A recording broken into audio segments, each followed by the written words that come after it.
तो आज मित्रों एक मैसेज व्हाट्सएप में आया जो आपके सामने है और इस मैसेज को लिखा गया, इसके ऊपर टैग किया गया I proud of my chief justice of India.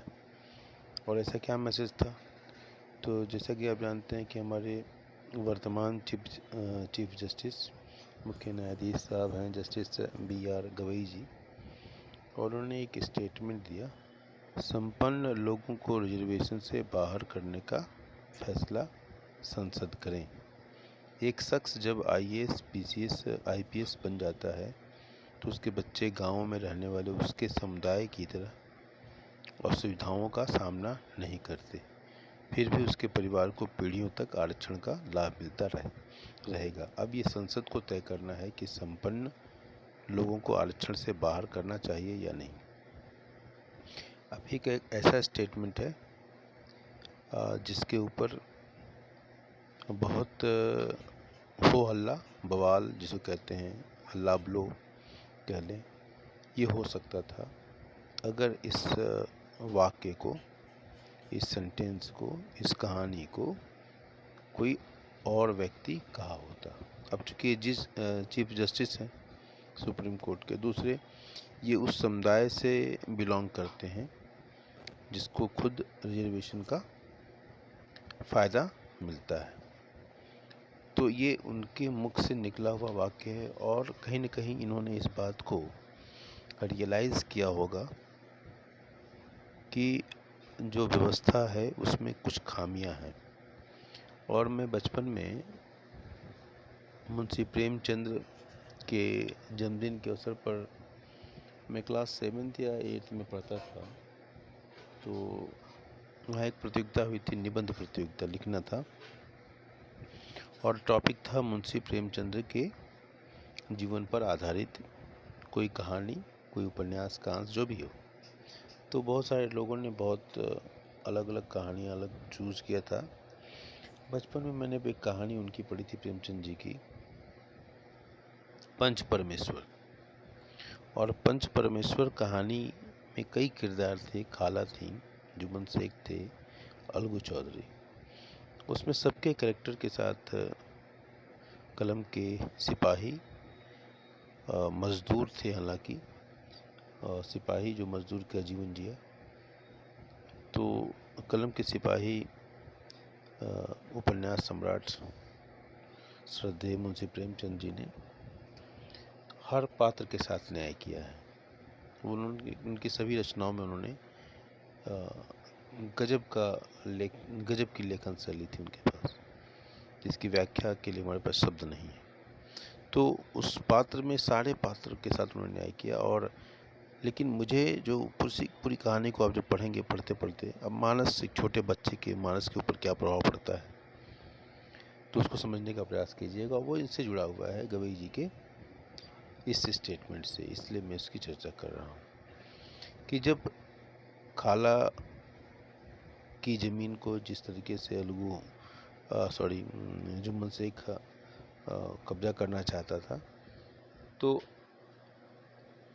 खाला के पास और कोई ऑप्शन नहीं था। तो खाला अंत में पंच रखने की बात हुई, तो पंच किसको रखें, पंच के लिए कौन तैयार होगा, नहीं होगा, तो उसने अलगू पे ही, उसका दोस्त था, और अलगू को ही उसने पंच बना दिया। कहानीकार जो इतिहास मुंशी प्रेमचंद ने घटनाओं को किस तरह से मोड़ने का प्रयास किया, आप इसको देखेंगे, और अलगू को ही बना दिया वहाँ पर पंच।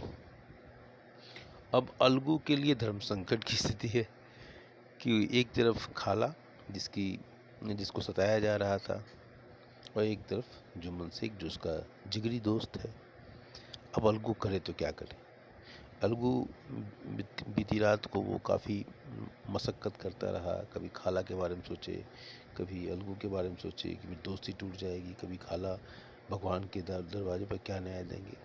इसी ऊहापोह में सवेरा हुआ और फिर पंच सब आने लगे और गांव में पंचायत लगी।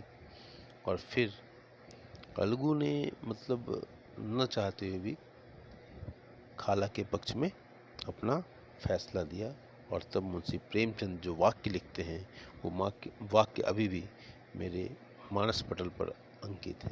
उन्होंने लिखा, उत्तरदायित्व का ज्ञान बहुधा हमारे संकुचित विचारों का सुधारक होता है।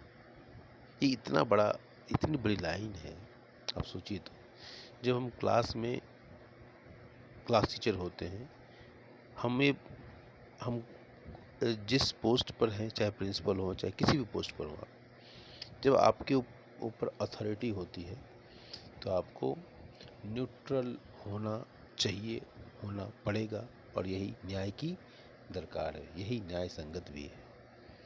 आप उस समय न कोई ब्राह्मण होते हैं, न कोई क्षत्रिय होते हैं, न कोई वैश्य होते हैं, या शूद्र जिसको कहा जाता है आज की भाषा में।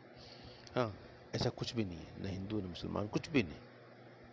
आप केवल क्लास टीचर हैं, आप केवल भारत के प्राइम मिनिस्टर हैं, और चीफ जस्टिस, जो ऑनरेबल चीफ जस्टिस साहब हैं बी आर गवई जी, उन्होंने इस बात को सिद्ध कर दिया कि अगर आपको कहीं प्रिविलेज मिल रहा है तो आपको उसको फॉरगो करने की ज़रूरत है, अगर आप सही में जस्टिस देने में विश्वास रखते हैं तो। और मैं चीफ जस्टिस साहब की बात से अच्छा एग्री करता हूँ।